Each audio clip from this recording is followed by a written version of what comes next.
என்ன நடந்து கொண்டிருக்கிறத பார்க்கறதுக்கு ஒரு வாய்ப்பு கிடைச்சிச்சு. இந்த விடுமுறையில போற நேரம் சில அனுபவங்கள் இருக்குது. அந்த அனுபவங்கள்ல சில சிக்கல்களை நான் சொல்றேன். முதலாவது பலத்தை பத்தி பேசுவோம். எங்க ஊர்ல இருக்கிற பலம் என்ன, பலம் என்ன. ரெண்டாவது பலவீனத்தை பத்தி பேசுவோம். முதலாவது பலம் என்னன்னு சொன்னால் உண்மையில எங்களுடைய மக்கள், உண்மையில மடவளையில மக்கள் இருக்கக்கூடிய அந்த ஐக்கியம் உண்மையில இந்த படத்தை பார்த்து அவங்களுக்கு விளங்கும். ஒரு ஜும்மா பள்ளிவாசல், ஒரு பாடசாலை. அப்ப இந்த அடிப்படையில் அந்த ஐக்கியம் உண்மையில இங்கேயும் இருக்கிறது நாங்கள் காணலும். ரெண்டாவது விடயம் நான் வருவோம் என்று அந்த பலம், மக்களோட பலம்.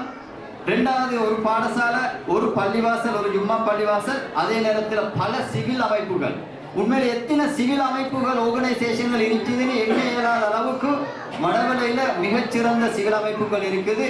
அதுல என்ன விஷயம்னு சொன்னால் மிகவும் வயது போனவர்கள், அதாவது மடவள சீனியர் சிட்டிசன் என்ற அடிப்படையில் மிகவும் காத்திரமான பணிகளை செஞ்சு வராங்க.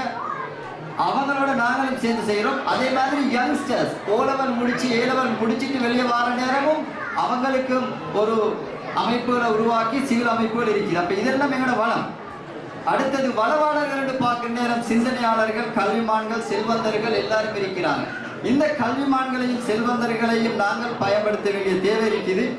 அதே நேரம் எங்களோட பலம் என்னன்னு சொன்னால் சமூக மேம்பாட்டை விரும்பக்கூடியவர்கள் நிறைய பேர் இருக்கின்றார்கள். நீங்க எந்த சகோதர சகோதரியோட போய் கதைத்தால் சமூக மேம்பாட்டுக்கு என்ன செய்யலாம்ன்றத அவங்க உண்மையில கேட்கிறாங்க. அடுத்தது முக்கியமாக எங்களோட ஊர் சின்ன ஊர், எனவே நேர காலம் எல்லாருக்கும் இருக்குது. மாலை ஆயின நிறைய பேர் ஓய்வு. எனவே இதெல்லாம் பலம், இதை நாங்கள் பயன்படுத்த வேண்டிய தேவை இருக்குது. சரி, இப்ப வருவோம் எங்களோட ஊர்ல உள்ள என்ன பலவீனம். அன்புக்குரிய சகோதரர்களே, எல்லோரும் எகிரியாக இங்க மடவளை மதீனா மத்திய கல்லூரியுடைய சக்சஸ் 1986 இருந்து எப்படி வந்ததுன்றது எங்களுக்கு தெரியும். உண்மையில அது இன்றைக்கு நாங்க பார்க்கிறோம்னு சொன்னா கல்வி வீழ்ச்சி என்று சொல்ல பயன்படுத்தி டிக்ளைன். அதே மாதிரி பொருளாதாரம் டிக்ளைன். ஏன்னா பொருளாதாரம் குறித்த கொஞ்சம் பேர கையில தான் இருக்குதே தவிர பெரும்பாலான கையில இல்லை. அதே நேரம் சமூக வீழ்ச்சி உண்மையில நான் சொல்ல தேவையில்லை, போனவங்க அனுபவப்பட்டிருப்பாங்க. ஒழுக்க வீழ்ச்சி அடுத்தது. உண்மையில இந்த வீழ்ச்சிகள் எங்களோட ஊர்ல ஏற்கனவே நாங்கள் இருந்த ஊரை விட மிகவும் மோசமான நிலைக்கு இருக்குது. அப்ப இந்த வீழ்ச்சி உண்மையில நாங்க பார்க்கணும். கல்வி வீழ்ச்சின்ற நேரத்துல தவறான பேரண்டிங் முக்கியமான ஒன்று. அதே நேரம் கடமையை புரியாத ஆசான்கள், நிறைய ஆசான்கள் நல்லா செய்யறாங்க, ஆனால் கடமையை தவறாக செஞ்சு கொண்டிருக்கிற ஆசான்களும் இந்த கல்வி வீழ்ச்சிக்கு ஒரு காரணம். கல்வியுடைய மகிமையை தெரியாத மாணவர்களும் ஒரு காரணம். அன்புக்குரிய சகோதரர்கள், இப்ப இதுல நான் பலவீனத்தை நான் நிறைய பேசும் போல இது உண்மையில தெளிவாக பேசப்பட வேண்டிய செய்தி. தவிர்க்க முடியுமான ஒரு ஏரியா இருக்குது. என்ன தவிர்க்க முடியும்? உண்மையில நீங்க இந்த கிளிப்பை பார்ப்பீங்க, அந்த நேரத்தில் நீங்க பார்ப்பீங்க ஒரு வீடு காட்டுறாங்க. அந்த வீடு பக்கத்துல பல மாடி கட்டிடம் கொண்டு இருக்கு. அப்ப உண்மையில அந்த மாடி கட்டுறவர் அந்த சின்ன குடிசைக்கு 1 லட்சத்தை கொடுத்து அந்த குடிசைய ஒரு வீடு ஆக்கிடும். அது இங்க வரை வர தேவையில்லை. அப்ப என்ன செய்யறோம்னு சொன்னா தவிர்க்க முடியுமானது விரயமாகக்கூடிய பணம், ஆடம்பரமான வீடுகள், ஆடம்பரமான பள்ளிவாசல்கள். உண்மையில ஆடம்பரமான பள்ளிவாசல் சொல்ற நேரம் எங்களோட ஊர்ல நான் நினைக்கிறேன் 13 பள்ளிவாசல் இருக்கின்றன. நல்ல பள்ளிவாசல் இருக்கிறது. ஆனா அந்த பள்ளிவாசலை எதற்கு பயன்படுத்துகின்றோம் அதை பார்த்து சொன்னா இன்னும் பயன்படுத்தலும். இது யாரால செய்யப்படையும் சொன்னால் நான் ஏற்கனவே சொன்ன மக்கள், சிந்தனையாளர்கள், வளவாளர்கள் பேச வேண்டும், கதைக்க வேண்டும், அக்கவுண்ட் பண்ண வேண்டும். இந்த கணக்குன்றதுக்கு தான். இந்த கணக்கை நாங்க கேட்டாட்டி பள்ளிவாசலும் அப்படித்தான் இருக்கும், பாடசாலையும் அப்படித்தான் இருக்கும், அது உண்மையில வீடும் அப்படித்தான் இருக்கும். இப்ப தவிர்க்க முடியுமான இன்னொன்று என்னன்னு சொன்னால் எங்களிடத்துல வளவாளர்கள் இருக்கிறாங்க. உதாரணமாக சகோதரர் சொன்னாரு டாக்டர் அனஸ், அமெரிக்கால இருந்து படிச்சவர். அவர் படிச்சு முடிஞ்ச கோயில்ல இருக்கிறார். அவர் இங்க வந்தாரு இல்லைன்னா அவர செலவுல வந்தாரு. சில ஆலோசனை எங்கள்கிட்ட பகிர்ந்து கொண்டு போறதுக்கு அவர செலவுல. அப்ப உண்மையில அவர் என்ன செஞ்சுக்கிறான்னு சொன்னா உண்மையில மடவளையில நிறைய வேலையை செய்து ட்ரை பண்ணிக்கிறார். ஆனா அவருக்கு சரியான சப்போர்ட் கிடைக்கல.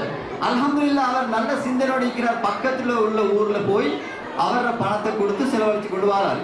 அந்த ஊரை குறிப்பிடலாம் நான் நினைக்கிறேன். ஊராதனி நினைக்கிறேன். ஊராதனிக்கு அவர் பாடசாலை அபிவிருத்தி எல்லா வேலையும் அவர் செய்கிறார். அப்ப ஏன்னு சொன்னால் இந்த வளவாளர்களை பயன்படுத்தாம இருக்கிறோம், வீண்வரியமாய் கொண்டிருக்கிறது. இது ஒத்தனை மட்டுமில்லை, இன்னும் நிறைய பேர் இருக்கிறாங்க. இவங்களை நாங்கள் பயன்படுத்த வேண்டும். அடுத்தது அன்புக்குரிய சகோதரர்களே, இவ்வளவு நேரம் நான் பேசினதுல முக்கியமான பகுதி என்னன்னு சொன்னால் மேம்பாட்டுக்கு என்ன செய்யறது, பலவீனம் பேசினோம், வீண்வரை பேசினோம். மேம்பாட்டுக்கு என்ன செய்யறதுன்னு சொன்னால் கல்வி, அதே நேரம் பொருளாதாரம்.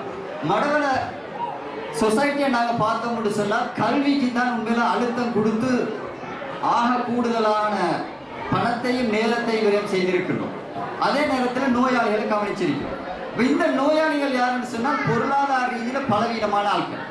அன்புக்குரிய இஸ்லாமிய சகோதரர்களே, இந்த ரெண்டு சாராரையும், அதாவது கல்வி இந்த பகுதியில் நான் உண்மையில அடையாளம் காட்டுறேன் வந்து புலமை பரிசில் தொடர வேண்டும், வாசிக சாலைகள் திறக்கப்பட வேண்டும், புத்தகங்கள் வந்து அந்த வாத்திய சாலையில் இருக்க வேண்டும். உண்மையில வாசிய சாலை இருக்குது, ஆனால் பிள்ளைகளுக்கு தேவையான புத்தகங்கள் அங்கே இல்லை. நான் ஒரு வாசிய சாலைக்கு போனேன், ஆங்கிலம் இப்போ வந்து எல்லா இடத்துலையும் இருக்குது. எத்தனை புக் இருக்குது? இந்த ஆங்கிலம் வந்து 56 புக் இருக்குது. அந்த 56 புக்கையும் வந்து நீங்கள் எடுத்து பிரட்டி பார்த்தா சூசி தான் துடைக்க வரும். அப்போ நான் நினைக்கிறேன் இது 56 புத்தகங்கள் 5000 புத்தகங்கள் வைக்க ஏழுமான வசதியோடு நாங்கள் இருக்கிறோம். அடுத்தது சில்ட்ரன்ஸ் பார்ட் எங்களோட கல்வி மேம்பாட்டுக்கு அவசியம். அதிகமாக எக்ஸ்ட்ரா டீச்சர் இன்றைக்கு அவசியமாக இருக்குது. நீங்கள் போய் பார்க்குற 40 பிள்ளைகளுக்கு ஒரு டீச்சர். நான் போய் பார்த்து இந்த வருஷம் வந்து இங்கே 1 year 2 போய் பார்த்தேன். உண்மையில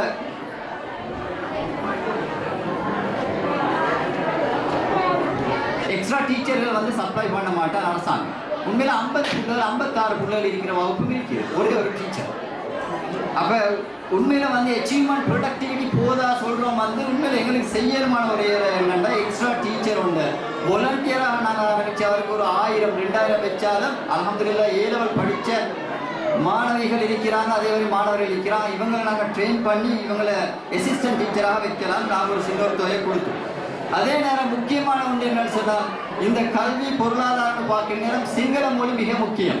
எங்களோட ஊரில் உள்ளவங்களுக்கு அதிகமானவங்களுக்கு சிங்களம் பேசுறது தெரியுமா இருக்கு. ஆனால் இன்றைக்கு வந்து சிங்கள மொழியை வந்து மிக திறமையாக பேசுறதுக்கு நாங்கள் பழக்க வேண்டிய தேவை இருக்குது, இடம் போட்டி போட வேண்டிய தேவை இருக்குது.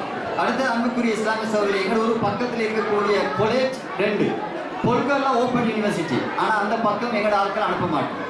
அருப்போல வந்து டெக்னிக்கல் காலேஜ், அந்த பக்கம் யாரும் அனுப்ப மாட்டோம். அப்போ இதெல்லாம் என்னன்னு பார்த்தா உண்மையில எப்பயுமே இருக்கக்கூடிய வளம். இந்த வளத்தை பயன்படுறதுக்கு யாரு நாங்களும் எல்லோரும் சொல்ல வேண்டும். எனது நெஃப்யூஸ், எனது நீஸ் இருப்பாங்க, எனது குடும்பம், இவங்களுக்கு நான் என்கரேஜ் பண்ணணும். எனக்கு தெரியும் அருப்போல டெக்னிக்கல் காலேஜுக்கு பேர்வல்ல இருந்து வந்து படிச்சுட்டு போகிறாங்க, திப்போல இருந்து படிச்சுட்டு போகிறாங்க. ஆனால் அருப்போல டெக்னிக்கல் காலேஜ் எங்கே இருக்கிறேன்டே எங்களோட ஆட்கள் தெரியாமல் இருக்கிறாங்க. அருப்போல எவ்வளோ தூரம் மடவில் இருந்து நான் நினைக்கிறேன் 4 மைல் தான் இருக்கேன், எனக்கு தெரிய மாட்டேங்குது. அன்புக்குரிய இஸ்லாமிய சகோதரி, நான் இறுதியாக சொல்ல வேண்டிய விஷயம், சகோதரர்கள் இங்கே வந்திருக்கிறீங்க, உண்மையில வந்து சந்தோஷமான செய்தி. ஆனால் இதில் இன்னும் மிக சந்தோஷமாக இருக்கும் எப்படின்னு சொன்னால் உங்களிடத்தில் இருக்க வேண்டிய கரிசனை எப்படின்னு சொன்னால் ஊர் பற்றிய கரிசனை வேண்டும்.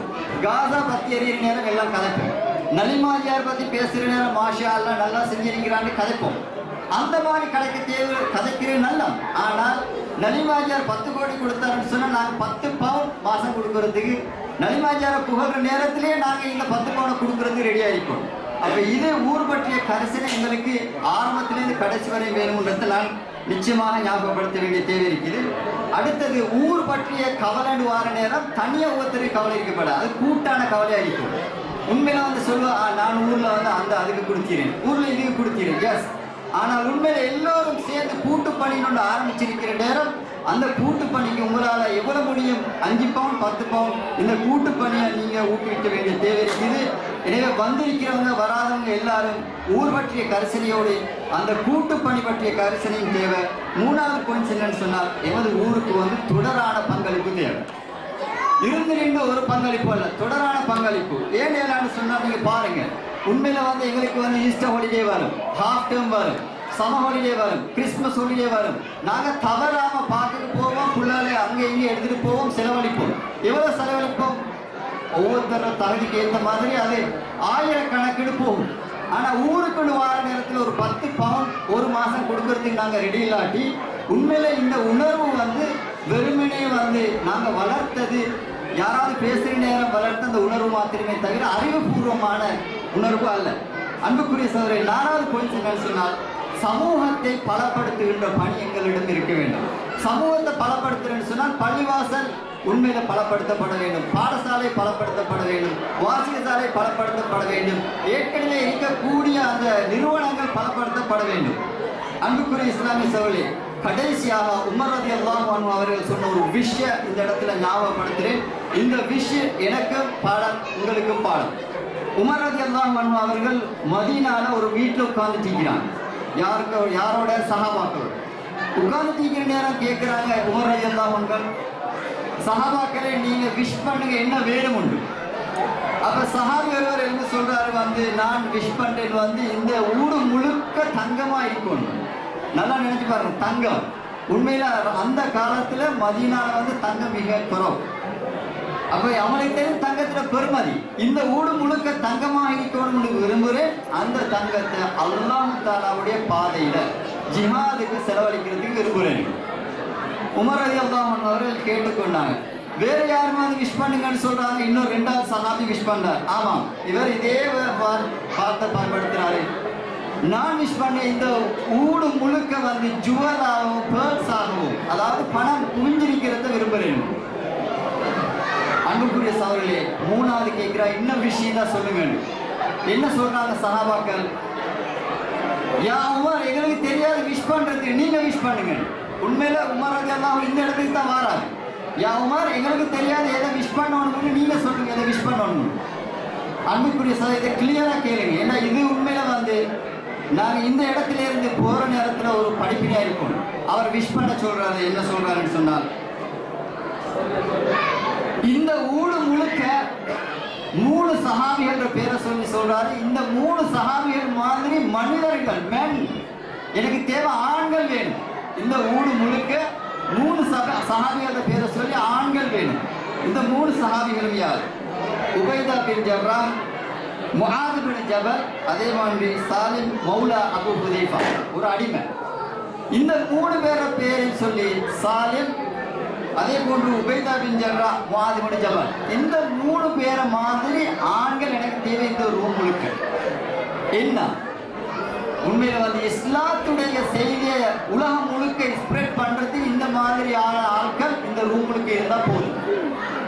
அன்புக்குரிய இஸ்லாமிய சகோதரர்களே, இப்ப யோசிச்சு பாருங்க வந்து நாங்க எந்த அளவுக்கு வளர்ந்திருக்கிறோம்னு சொன்னால், உடல் வளர்ந்திருக்குது, அறிவு வளர்ந்திருக்குது, அதே நேரம் வந்து உலகத்துல தேடல் வளர்ந்திருக்குது.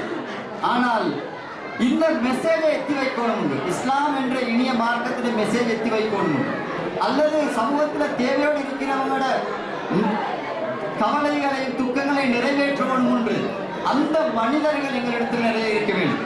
அன்புக்குரிய இஸ்லாமிய சகோதரர்களே, 2 உதாரணம், லெட் மீ டெல் தி 2 உதாரணம். இந்த சகோதரர்களை நீங்க கேட்டீங்கன்னு சொன்னால் உண்மையில நீங்க யார் கேள்விப்பட்டிருப்பீங்க? இர்ஃபான் ஹாஃபிஸ்.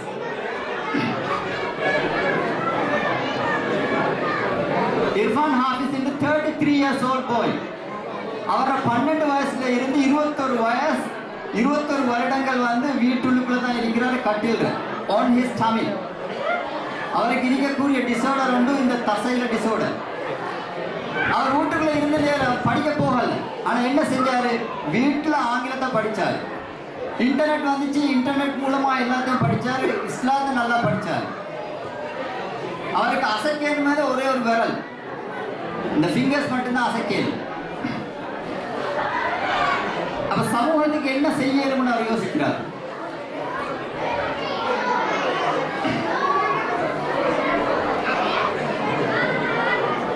அப்ப உண்மையில வந்து அவர் சமூகத்துக்கு என்ன செய்யணும்னு உண்மையில அவர் யோசிக்கிறாரு.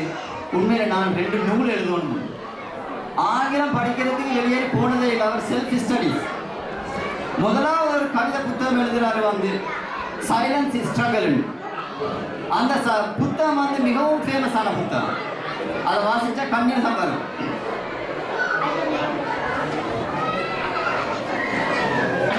அதுக்கு பிறகு சொல்றாரு வந்து இது எனக்கு போதா கவிதை புத்தகம், சிறுவர்களை போய் சேரத்துக்கு என்ன செய்யணும்னு யோசிக்கிறாரு. உண்மையில வந்து சொல்றாங்க வந்து நீங்க வந்து சிறுவர்களுக்கான ஒரு சிறுகதை நூலை வெளியிடுங்க. உண்மையில சிறுகதையோடு எழுதுறது எப்படின்னே தெரியாது.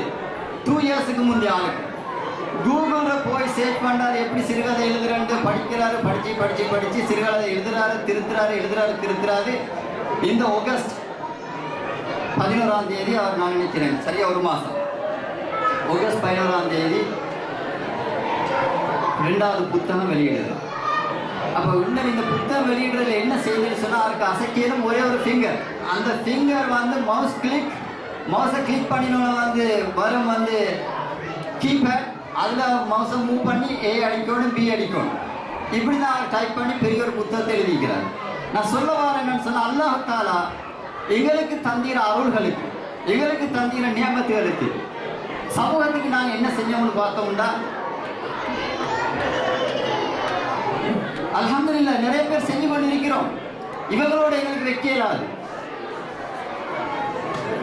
அப்போ இது மாதிரி நிறைய ஸ்டோரிஸ் இருக்குது. அப்போ இந்த ஸ்டோரி எங்களை மோட்டிவேட் பண்ணலன்னு சொன்னால், இந்த சஹாபாக்களுடைய ஸ்டோரியில் எங்களை மோட்டிவேட் பண்ணலன்னு சொன்னால் உண்மையில நாங்கள் இன்னும் வந்து உலகத்தில் இருக்கிறோம்ன்றது தான். அதாவது மறுமை நோக்கி இல்லை, உலகத்தில் இருக்கிறோம். உலகம் தான் என்று அன்புக்குரிய சகோதரர்களே, இறுதியாக ஒரே ஒரு குர்ஆன் வசனத்தை சொல்லி முடிச்சுக்கொள்கிறேன். உண்மையில குர்ஆன் வசனம் கொண்டு வார நேரம் அது உள்ளத்துக்கு நிம்மதி, அது உள்ளத்துக்கான ட்ரீட்மெண்ட். அந்த குர்ஆன் வசனம் உண்மையில வந்து பெரிய ஒரு வசனம். அதில் சில பகுதியில் மாத்திரம் வாசிக்கிறேன். அஊது பில்லாஹி மினஷ் ஷைத்தானிர் ரஜீம்.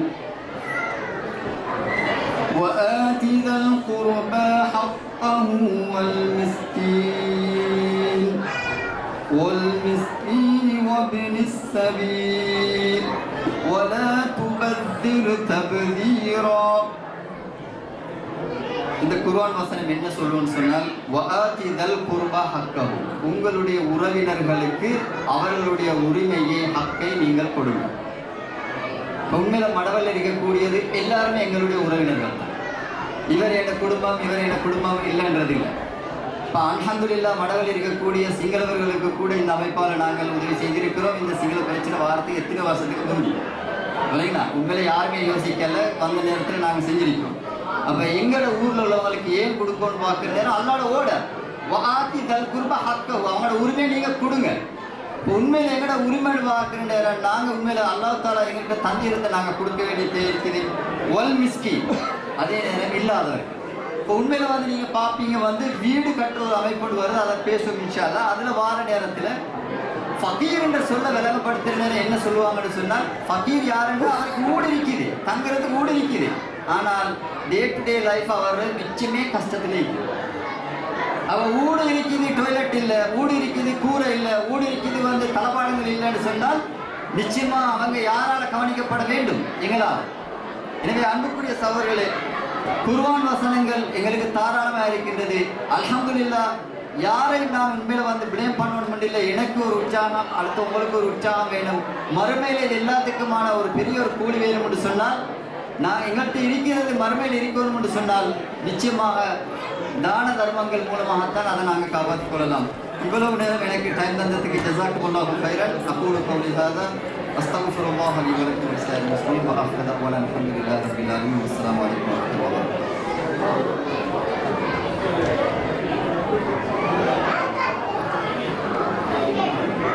இதுவரை உங்கள் முன்னிலையில் மிகவும் சிந்திக்கவும் மற்றும் உணர்வுபூர்வமான ஒரு உரையை நிகழ்த்தி சென்ற ஷேக் இஸ்மாயில் நனிமி அவர்களுக்கு எனது மனமார்ந்த நன்றியை தெரிவித்துக் கொள்கின்றேன். அத்தோடு இந்த கணக்காளருடைய அறிக்கை நினைக்கின்றேன் உங்கள் கைகளில் இருக்கும்.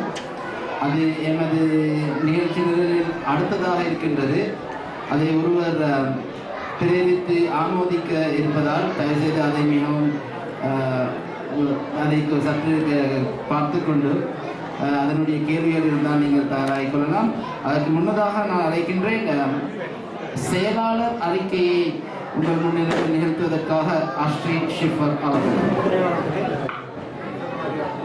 சகோதர சகோதரிகளே, அனைவருக்கும் அஸ்ஸலாமு அலைக்கும்.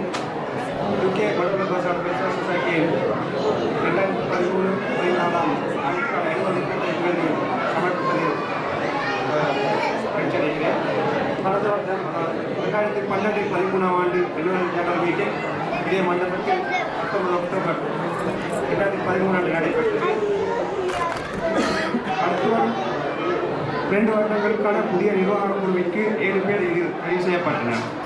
மேலும் புதிய சென்ட்ரல் அட்வைசரி கமிட்டிக்கு 11 பேர் தெரிவு செய்யப்பட்டனர்.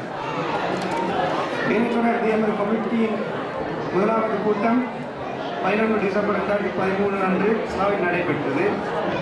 இதைத் தொடர்ந்து தொடர்ச்சியாக கண்டினியூ எவ்ரி 8 to 6 weeks நடைபெற்றது. எமது கமிட்டி 2013-14 பின்வரும் திட்டங்களை செயல்படுத்தி இருக்கின்றது. ஃபண்ட் ரைசிங் டார்கெட் கலெக்ஷன் ஏற்கனவே தலைவர் அழைத்தது போல் இந்த கலெக்ஷன் 27 இருந்து 45 டார்கெட்டாக அதிகரிக்க முடிந்தது எல்லாரும் உதவி கொண்டு. அடுத்த எமர்ஜென்சி ஃபண்ட் டொனேஷன். எமர்ஜென்சி ஃபண்ட்ஸ்க்காக இந்த வருடம் நாங்கள் 3,10,000 செலவழிக்கிறோம். இது 7 பேர் குடும்பங்கள் நன்மை அடைந்துள்ளனர். மேலும் எமது ஸ்கூலை சேர்ந்த ஷிராஸ் என்ற மாணவர் cricketer of the year select பண்ணப்பட்டிருந்தார். இவரது கெரியர் டெவலப்மெண்ட்டுக்காக ₹30,000 நாங்கள் செலவழிக்கிறோம். அடுத்த ஹவுசிங் ப்ராஜெக்ட். இது சம்பந்தமாக விரைவான விளக்கத்தை தலைவர்கள் முன்வைத்தார். ஏற்கனவே இதற்காக சுமார் வருடம் 8,45,000 ரூபாய் செலவழித்துள்ளோம். இவை திட்டத்தின் கீழ் 5 குடும்பங்கள் பயனடைந்துள்ளன. அடுத்த விடோ ப்ராஜெக்டுக்காக இந்த வருடம் 2,50,000 ரூபாய் செலவழித்துள்ளோம். எமது சம்மர் சோஷியல் ஈவெண்ட். எமது வருடாந்த சம்மர் சோஷியல் ஈவெண்ட் 2014 ஜூன் 8ஆம் தேதி நடைபெற்றது.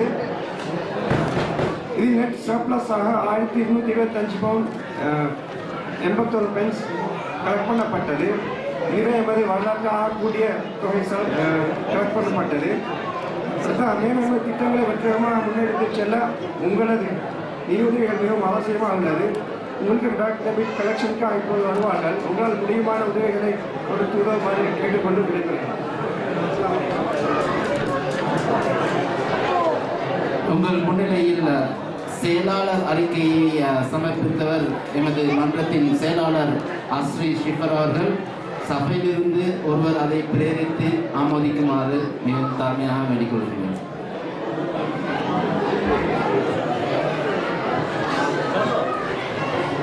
இந்த செயலாளர் அறிக்கையை ஒருவர் பிரேரித்து இன்னொருத்தர் ஆமோதிக்குமாறு வேண்டிக்கொள்கிறேன். சகோதரர் ரஜப்டீன் அவர்கள் அதை தெரிவித்திருக்கின்றார். இன்னொருவர் அதை ஆமோதிக்குமாறு நௌஷாத் நானா அவர்கள் அதை ஆமோதிக்கின்றார்.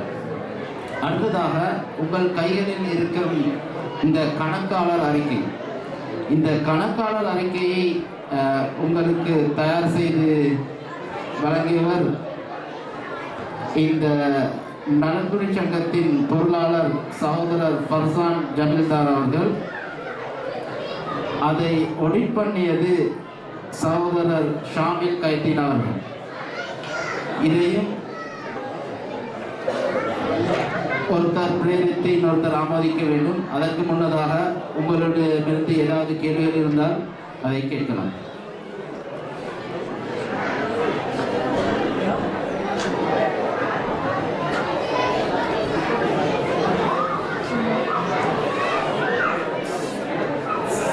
சகோதரர் அஜ்வாத் அவர்கள் அதை பிரேரிக்கிறார்.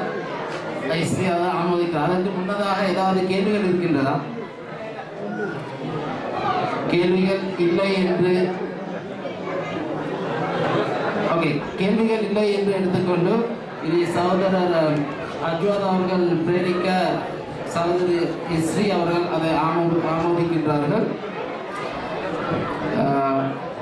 அடுத்ததாக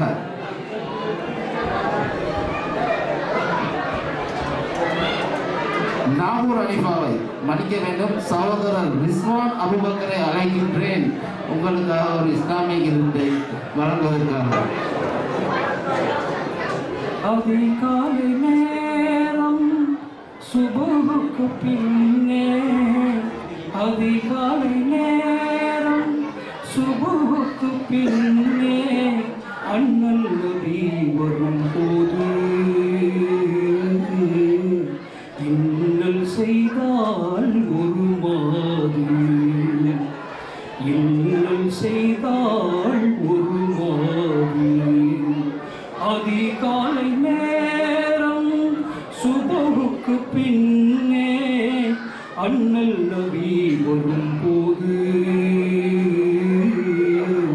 இன்னல் செய்தாள் ஒரு மாது, இன்னல் செய்தாள் ஒரு மாது, தினமும் காத்திருப்பாளே தீயவள் மாடியின் மேலே, தினமும் காத்திருப்பாளே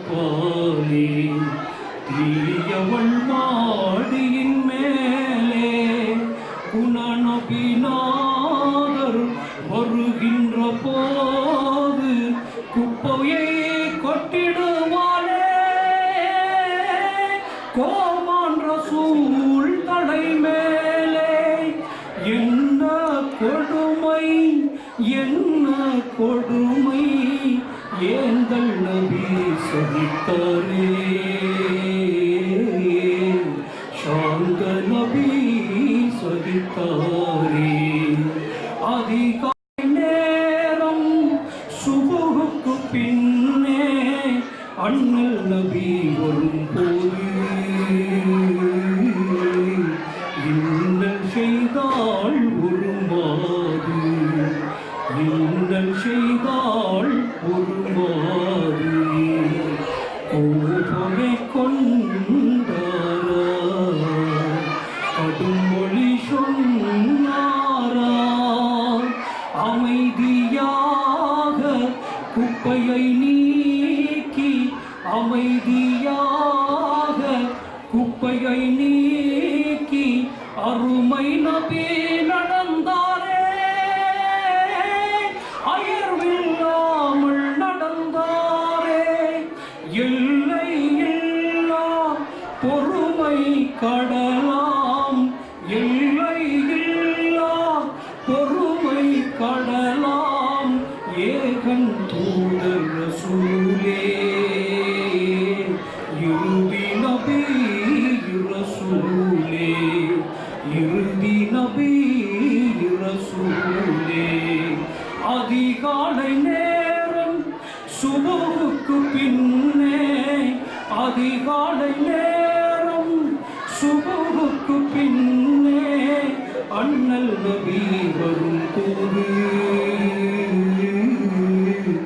இன்னல் செய்தாள் ஒரு மாது, இன்னல் செய்தாள் ஒரு மாது, ஒரு நாள் குப்பை விழவில்லை பெருமான் நபி வியந்தாரே, அருகில் உள்ளோரை அண்ணலும் கேட்டார், அருகில் உள்ளோரை அண்ணலும் கேட்டார், அவளுக்கு நோய் என்றார்கள், அந்த கிழவிக்கு நோய் என்றார்கள், அன்னவள் வீட்டில் நபிகள் புகுந்தார், அன்னவள் வீட்டில் நபிகள் புகுந்தார், அன்புடன் உடல் நலம் கேட்டார், அமைதியுடன் உடல் சூழ்ந்தாள்,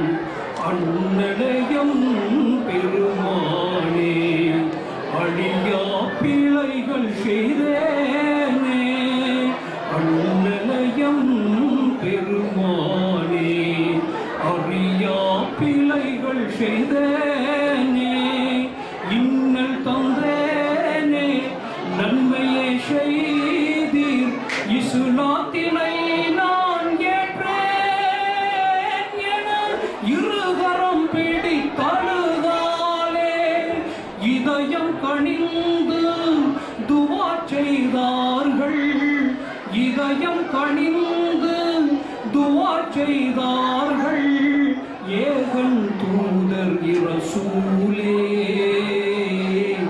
இறுதி நபி ரசூலே.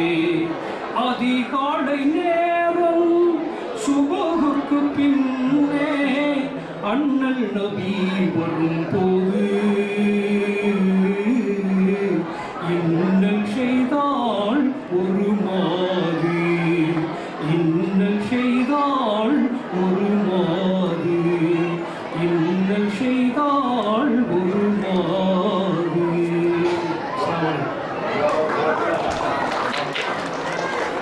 Thank you.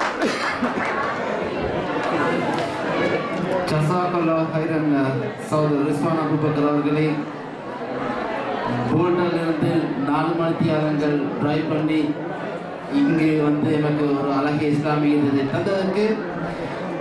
அடுத்ததாக எனது நிகழ்ச்சியின் ஒரு முக்கிய நிகழ்ச்சி, இங்கு ஒரு முக்கிய நபர் வந்திருக்கிறார். அவர்தான் எமது பிரதம அதிதி டாக்டர் ரைஸ் முஸ்தபா அவர்கள். இவர்களை பற்றி அதிகம் உங்களுக்கு அறிமுகம் தேவையில்லை, நான் நினைக்கின்றேன் உங்களுக்கு அவரை பற்றி தெரியும். எனவே அன்புடனும் பண்புடனும் அழைக்கின்றேன் சகோதரர் டாக்டர் ரைஸ் முஸ்தபா அவர்கள்.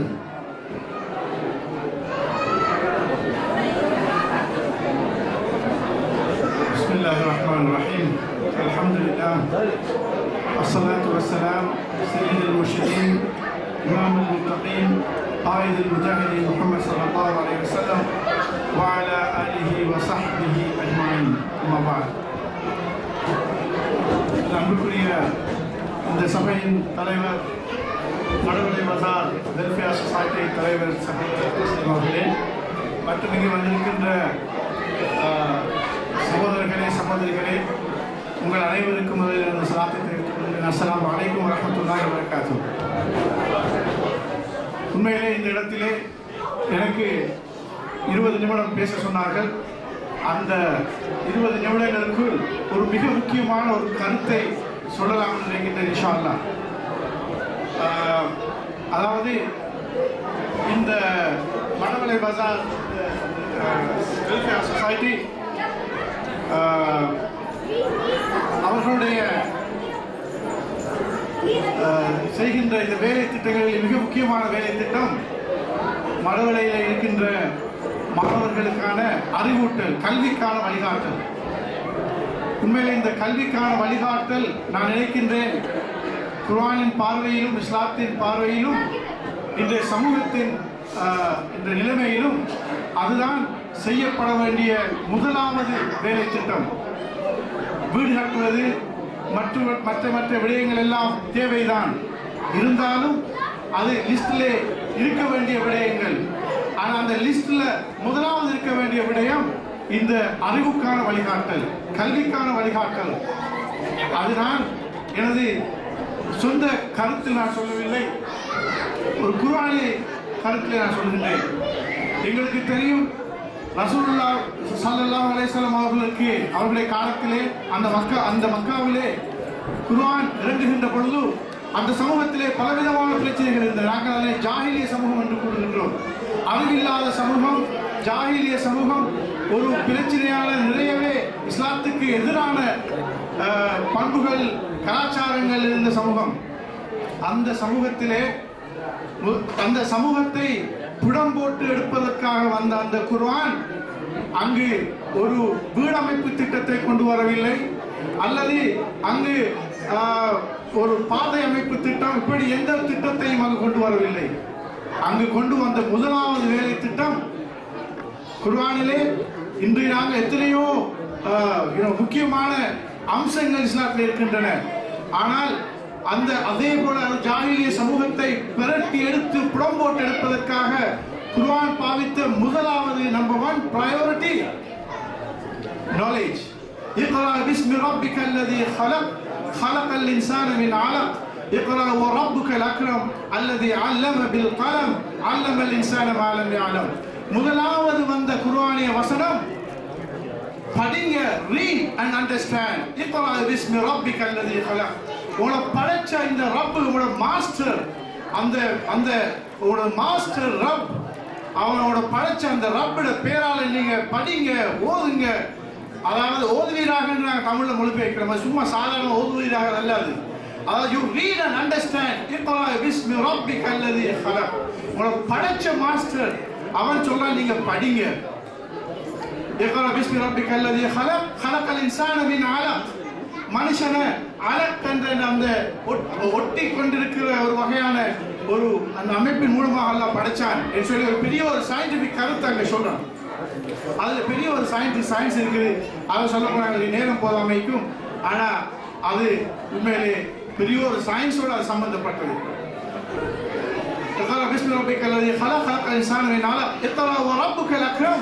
அல்லதி அல்லம பில் கலம் அல்லம இன்சான மா லம் யஅலம். இது அல்லாஹ் தஆலா பாவிக்கிற வேர்ட் பாருங்க. அல்லம, he taught, அவன் தான் அதை படிக்கிறான், அவன் தான் மாஸ்டர். அல்லாஹ் தஆலா தான் எங்களுக்கு படிச்சு தர மாஸ்டர். அல்லாஹ் தஆலா எங்க உஸ்தாத். அல்லாஹ் கிட்ட தான் அந்த அறிவு வருது. அதாவது என்ன படிப்பை தரான்னு சொன்னா ரெண்டு விதமான படிப்பு அந்த குர்ஆன் வசனத்துல அல்லாஹ் தான் சொல்றான். ஒன்று அல்லம பில் கலம், பேனையால் எழுதுற படிப்பு. அடுத்தது அல்லமல் இன்சான மா லம் யஅலம், எங்களுக்கு தெரியாத அறிவு. பேனையால் எழுதுற அறிவு நான் இன்னைக்கு படிக்கிற கான்டெம்பரரி நாலேஜ். இந்த கான்டெம்பரரி நாலேஜ் எங்களோட மூளை அல்லாஹ் தஆலா படைச்ச அந்த மூளையில இருந்து நாங்க அந்த அறிவை பெறுகிறோம். எங்களுக்கு அந்த மூளை வந்து எங்களுக்கு சொல்லி தருது இப்படி சிந்திக்க சொல்லி. அந்த மூளை படைச்சு தந்தது அல்லாஹ் தஆலா. எனவே அந்த அந்த அதன் மூலமாக அல்லாஹ் தஆலா இந்த உலகத்துல ஒவ்வொரு நூற்றாண்டும் வளர்ச்சி அடைகிற நேரம் அந்த நூற்றாண்டுக்கு தேவையான அறிவுகளை எல்லாம் அல்லாஹ் தஆலா காட்டி கொடுக்கிறான். அந்த மூளைக்கு அந்த உதிப்பை ஏற்படுத்தி கொடுக்கிறான். ஐன்ஸ்டைன் ஒரு விஞ்ஞானின்னு சொன்னா, who is Einstein? ஒரு விஞ்ஞானி. அந்த ஐன்ஸ்டைன் கண்டுபிடிப்புகளால் உலகம் நிறைய பிரயோஜனம் அடைஞ்சிக்குது. அந்த அந்த அந்த ஐன்ஸ்டைன் பிரெயினை யார் செஞ்சது? ஐன்ஸ்டைன் உம்மா செஞ்சு கொடுத்த பிரெயின் அல்ல, ஐன்ஸ்டைன் வாப்பா கொடுத்த பிரெயின் அல்ல. ஐன்ஸ்டைனுக்கு அல்லாஹ் தஆலா கொடுத்த பிரெயின், அந்த பிரெயின் அவன் பயன்படுத்துறான். அல்லமல் இன்சான மா லம் யஅலம். அது மாதிரி இன்னும் ஒரு வகையான அறிவு இருக்குது, கான்டெம்பரரி நாலேஜ். இன்னொரு வகையான அறிவு இருக்குது. அந்த அறிவை நாங்கள் பேணியால படிக்க இயலாது. அந்த அறிவு அல்லாஹ் தஆலா எங்களுக்கு இறக்கித்தான் தரணும். அதுதான் அல்லமல் இன்சான மா லம் யஅலம். எங்களுக்கு தெரியாத அறிவு. எங்களுக்கு சொர்க்கத்தை பத்தி, நரகத்தை பத்தி, மறுமையை பத்தி நாங்க பேணியால யூனிவர்சிட்டி போயிட்டு படிக்க இயலாது. எனவே அந்த அறிவும் அல்லாஹ் தஆலா தான் படிச்சு தர அறிவு. இந்த ரெண்டு அறிவுக்கும் இந்த ரெண்டு அறிவையும் பத்தி சொல்ற நேரம் அல்லாஹ் தஆலா பாவிக்கிற word அல்லம, he is the master. எனவே நான் நினைக்கிறேன் அந்த வகையில ஒரு சமூகம் ஒரு சமூக மாற்றம் நடக்கணும்னு சொன்னா, ஒரு சோஷியல் இன்ஜினியரிங் ப்ரோக்ராம் நாங்கள் செய்யணும்னு சொன்னா நாங்கள் ஃபோக்கஸ் பண்ண வேண்டிய விஷயம் இந்த நாலேஜ், இந்த அறிவு.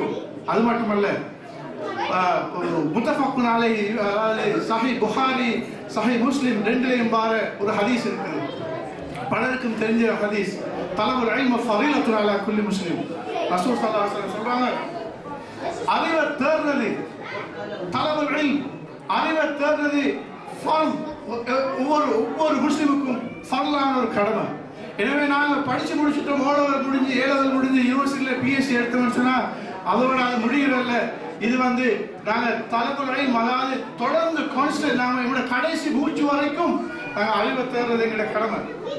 எனவே இந்த வகையில நாங்கள் இன்றைக்கு அறிவை துனியாவுடைய அறிவு, தீனுடைய அறிவுன்னு நாங்கள் பிரிக்கிறோம். ஆனா இஸ்லாம் குர்ஆன் அப்படி பிரிக்கிறது இல்லை. குர்ஆன்ல நாங்கள் பார்க்கிறோம், அதாவது இந்த கான்டெம்பரரி நாலேஜ், அடுத்தது வஹீயுடைய அறிவு, பிரயோசனம். இந்த கரண்ட் நாலேஜ் அதுவும் அல்லாஹ் தான் அந்த அறிவுக்கு சோர்ஸ்.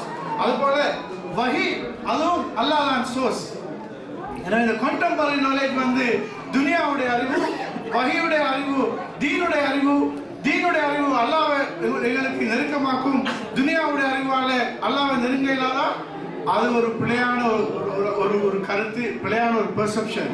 எனவே நாங்க குர்ஆன்ல philosophy of knowledge, philosophy of education on a Quranic perspective, we need to understand that. அதை நாம பார்க்கிறோம். அல்லாஹ் தஆலா பல இடத்துல சொல்றான். சூரத்துல் ஃபாத்திர்ல அல்லாஹ் தஆலா அந்த வானம் பூமி படைப்பை பற்றி படைக்கிறதை பற்றி சொல்லி கொண்டு போகிற நேரம் ஒரு இடத்துல சொல்றான், நீண்ட வசனம். அதில் சொல்றான், இன்னமா யக்ஷல்லாஹு மின் இபாதிஹில் உலமா. அதாவது வானம் பூமி, அதில் படைப்பு, மிருகங்கள், அதில் கலர், அதில் நிறங்கள், இதெல்லாம் பற்றி நிறைய விஞ்ஞான கருத்துகள். மலைகள், ஏன் மலையில நிறங்கள் எல்லாம் வித்தியாசமா இருக்குது, கடுமையான கருப்பு இருக்குது, படபடையாக நிறங்கள் இருக்குது, இப்படி எல்லாம் வித்தியாசமான விஞ்ஞான கருத்தை சொல்லிட்டு அல்லாஹ் கலவிஷா சொல்றான். அதாவது அல்லாஹ்வை நெருங்குற யார் தெரியுமா? உலமா. இந்த இடத்துல அதாவது நாங்க துனியாவுடைய விஷயம் என்று கலைக்கிற எந்த சப்ஜெக்டும் அந்த லிஸ்ட்ல இல்ல, எல்லாமே பியூர் சயின்ஸ். எனவே அந்த உலமா என்ற வேர்டை நாங்க சயின்டிஸ்ட் என்று தான் நாங்க மொழிபெயர்க்கலுமே, இல்லாம ஒரு எப்படி மொழிபெயர்க்கலாது. அப்ப அல்லாஹ் என்ன சொல்றாங்கன்னா, you become a scientist and you become very close to Allah. அதை அல்லாஹ் தஆலா சூரத்துல் ஆல இம்ரான் இன்னொரு சொல்றான், இன்ன ஃபீ ஹல்கிஸ் ஸமாவாதி வல் அர்த் வ இக்திலாஃபில் லைலி வன் நஹார் லஆயாத்தின் லில் அல்பாப் வானங்கள்ல படைப்பில இன்ன ஃபீ ஹல்கிஸ் ஸமாவாத்தி வல் அர்த் வானங்கள்ல பூமியில படைப்பில வக்திலாஃபில் லைலி வன் நஹார் இரவு பகல் மாறி மாறி வாரத்துல லஆயாத்தில் லிஉலில் அல்பாப் அறிவுள்ள ஆட்களுக்கு சிந்திக்கிற ஆட்களுக்கு there are signs miraculous signs அதுல ஒரு அத்தாட்சி அதுல விஞ்ஞானம் சயின்ஸ் ஆயத்து இருக்குது ஆயத்து குர்ஆன் பாவிக்கிறது ரெண்டு விஷயத்துக்கு ஒன்று குர்ஆனுடைய ஆயத்து அடுத்தது படைப்புகள்ல உள்ள ஆயத்து ரெண்டு ஆயத்தும் குர்ஆனுடைய ஆயத்தும் அல்லாஹ்வை உங்களை நெருக்கி கொண்டு போகும் அதே போல குர்ஆன்ல இருக்கிற ஆயத்தும் உங்களை அல்லாஹ்வை நெருக்கி கொண்டு போகும் படைப்பில் இருக்கிற ஆயத்தும் அல்லாஹ் உங்களை நெருக்கமாக கொண்டு போகும் அதுதான் அந்த குர்ஆன் சொல்றது எனவே நாங்க படிக்க கொடுக்க வேண்டிய படிப்பு என்னோட பிள்ளைகளுக்கு நாங்க படிக்க வேண்டிய கொடுக்க வேண்டிய படிப்பு நாங்க வழிகாட்ட வேண்டிய நாலேஜ் என்ன தெரியுமா அந்த ரெண்டு நாலேஜும் ஆயத்துல் குர்ஆனுடைய ஆயத்து அல்லாஹ்வை நெருக்கமாக கொண்டு போகணும் அந்த வழிகாட்டல் நாங்க கொடுக்க வேணும் அதுபோல சயின்ஸ் கண்டெம்பரரி நாலேஜ்ல இருக்கிற ஆயத்துகள் அந்த ஆயத்து மூலமாகவும் அவங்க அல்லாஹ்வை சந்திக்கிறாங்க வைக்கணும் அந்த வசனத்தை தான் இந்த சூரத் ஆல் இம்ரான் அல்லாஹ் சொல்றான் 90வது வசனத்துல இன்ன ஃபீ ஹல்கிஸ் ஸமாவாத்தி வல் அர்த் வக்திலாஃபில் லைலி வன் நஹார் லஆயாத்தில் லிஉலில் அல்பாப் இரவு பகல் மாதத்துல வானங்கள்ல படைப்பில அல்லாஹ்வுக்கு நிறைய ஆயத்துகள் இருக்குது உலில் அல்பாப் الذين يذكرون الله قياما وقعودا وعلى جنوبهم ويتفكرون في خلق السماوات والارض ربنا ما خلقت هذا باطلا سبحانك فقنا عذاب النار. It's a beautiful ayah. It's a very amazing, I think one of the amazing ayah in the Quran. அல்லாஹ் என்ன சொல்றான் அந்த உலுல் அல்பாப் பத்தி சொல்றான் முந்தி என்ன சொன்னாங்க 190வது வசனத்துல வானங்கள்ல படைப்பில பூமியில படைப்பில அறிவுள்ளாக்களுக்கு அத்தாட்சிகள்னு சொல்லிட்டு சொல்றான் இது யார் இந்த அறிவுள்ளாக்களுக்கு விளங்கப்படுத்துறான் அல்லதீன அவங்க யார் என்று சொன்னா யذ்குரூனல்லாஹ அவங்க அல்லாஹ்வை திக்ர் பண்றாங்களா இருப்பாங்க ரைட் அவங்களுக்கு திக்ர் பண்ணணும்னு சொன்னா இப்போ எங்களுக்கு திக்ர் பண்ணணும்னா நாங்கள் ஒரு தஸ்பீயை கையில் எடுத்துக்கொள்ளணும் அல்லது நாங்கள் ஒரு முசல்லாவில் போய் திக்கணும் அப்படியே திக்ர் பண்ணுறது அதுவும் ஒரு வகையான திக்ர் தான் நாங்கள் அது பண்ணணும் ஆனால் ஒரு அறிவாளி நாங்கள் கொடுக்குற அறிவு எப்படி இருக்கணும்னு சொன்னால் குர்ஆன் சொல்கிற அறிவு Quranic perception of knowledge Quranic philosophy of knowledge அப்படி தஸ்பீயை தூக்கினா மட்டும்தான் அல்லாஹ் ஞாபகம் வர நாலேஜ் அல்ல அந்த பண்பல்ல அந்த அட்டிடியூட் அல்ல எவ்ரி டைம் அல்லாஹ் அந்த உலுல் அல்பாபை பற்றி விளங்கப்படுத்துறான் 91வது வசனத்துல அந்த உலுல் அல்பாப் சொன்னா அல்லதீன யذ்குரூனல்லாஹ அவங்க அல்லாஹ்வை திக்ர் பண்ணிக்கொண்டே இருப்பாங்க எந்த டைம்ல பள்ளிக்கு போற நேரம் நோ யذ்குரூனல்லாஹ கியாமன் அவங்க நின்று கொண்டிருந்தாலும் அவங்க அல்லாஹ்வை திக்ர் பண்ணுவாங்க அல்லாஹ் அவங்க ஞாபகம் வரும் கியாமன் வகுஊதன் அவங்க இருந்து கொண்டிருந்தா அப்போ அவங்க அல்லாஹ் ஞாபகம் தான் வரும் வஅலா ஜுனூபிஹிம் அவங்க சாஞ்சி கொண்டு அவங்க விலாப்புறங்கள்ல சாஞ்சி கொண்டிருந்தாங்கன்னா அப்போ அவங்க அல்லாஹ் ஞாபகம் வரும் அது என்ன விஷயம் ஒரு மனுஷனால 3 ஸ்டேஜ் தான் நினைக்கலாம் ஒன்று நான் நின்று கொண்டிருக்கேனும் அல்லது இருந்து கொண்டிருக்கேனும் அல்லது சாஞ்சி கொண்டிருக்கேனும் மூணாவது ஒரு ஸ்டேஜ் ஒன்று இல்லை எனவே எந்த ஸ்டேஜ்லையும் 24/7 என்று சொல்லத்தால இப்படி சொல்றாங்க நீங்க நின்று கொண்டிருக்கிறீங்களா சாஞ்சி கொண்டிருக்கிறாங்களா அல்லது இருந்து கொண்டிருக்கிறாங்களா அவங்களுக்கு அல்லாஹ் ஞாபகம் வரும் அவங்களுக்கு அதுதான் அந்த நாலேஜ்ல அந்த நாலேஜ் நான் கொடுக்க வேண்டிய நாலேஜ் வந்து அப்படித்தான் கொடுக்கணும் யذ்குரூனல்லாஹ கியாமன் வகுஊதன் வஅலா ஜுனூபிஹிம் வயத்தஃபக்கரூன ஃபீ ஹல்கிஸ் ஸமாவாத்தி வல் அர்த் அவங்க என்ன செய்வாங்கன்னு சொன்னா அது படைப்புகளை பார்த்த உடனே அவங்களுக்கு அதை பத்தி அவங்க ஃபிக்ர் பண்ணுவாங்க ரிஃப்ளெக்ட் பண்ணுவாங்க